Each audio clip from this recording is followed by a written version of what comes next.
Immigrants from Latin America have brought a lot to this country in terms of food and food culture. Since about the 1970s, when the big wave of Central Americans have come, you've seen an influx of foods that rely mainly on corn and beans, and restaurants that sort of cater to the immigrant community have grown exponentially since the 1970s. Immigrants bring lots of different ideas to this country when they come, and food being one of the main ones that everybody can relate to. With Central American and South American Mexican migrants who've come mainly in the 40s and 50s with Mexicans, 70s with Central Americans, they've really taken a foothold in restaurants and grocery stores, and the type of food that can now be found almost everywhere. And the Salvadoran and the Mexican fusion of food is a result of these different groups that come together. They help the community at first, and then they grow and serve the wider audience, the wider communities. And now you can find it in just about every market in the United States. Today we're here at the Smithsonian demonstrating how to make traditional Central American, Mesoamerican food, primarily pupusas and tamales, which are a staple food of Central America. Both the pupusa, which is a cornmeal tortilla with cheese, and the tamale is cornmeal that then is filled with chicken or pork and potatoes, and it's spiced. But the thing that unifies them is that both are based on cornmeal, maize, which is the staple of Mesoamerica. And so we're going to ask Maria to start making the tamales, and then we'll walk you through it.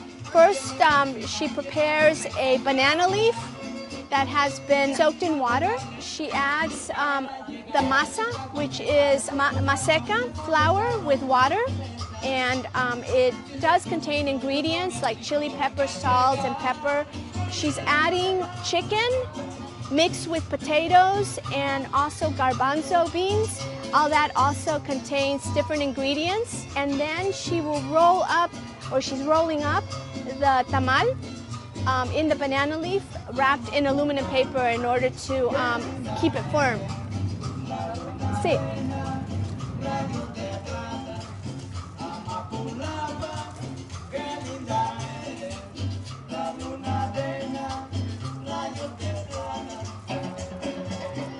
It's a very careful process, and what happens next is that the tamal will be actually boiled in water to heat it up, and when you unwrap it, it comes out very firm.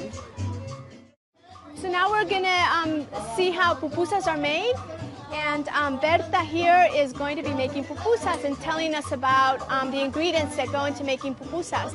There's many ingredients that go into the masa, the corn-based flour that you see there, okay? But in order to make the pupusa, you blend everything together, and it includes oregano, cumin, salt, pepper, okay? The chilies, green and red, Roma tomatoes, garlic, fresh garlic, and onions, and hot peppers. And all of that is combined, mixed in a blender, and stuffed into a flour patty.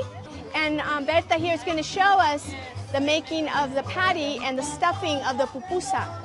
She's taken a ball of corn mace, maseca, and with water to make it, puree, and oil as well.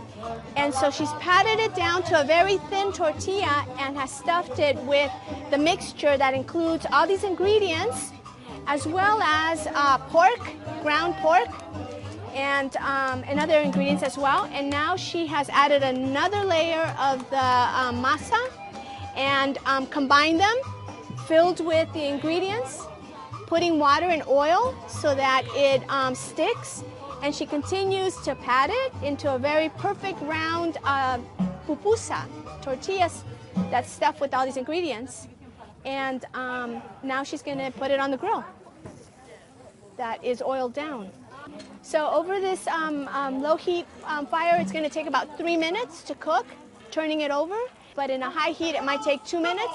Okay, so you have to heat one side and then turn it around and heat the other side. And what's going to happen is that the stuffing is going to also heat up and cook. If you were to have cheese, there are cheese pupusas, then the cheese would melt and you'd have a really delicious cheese pupusa.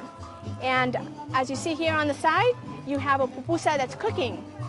And as Maria will testify, this is a very traditional Salvadoran food, and it's very delicious.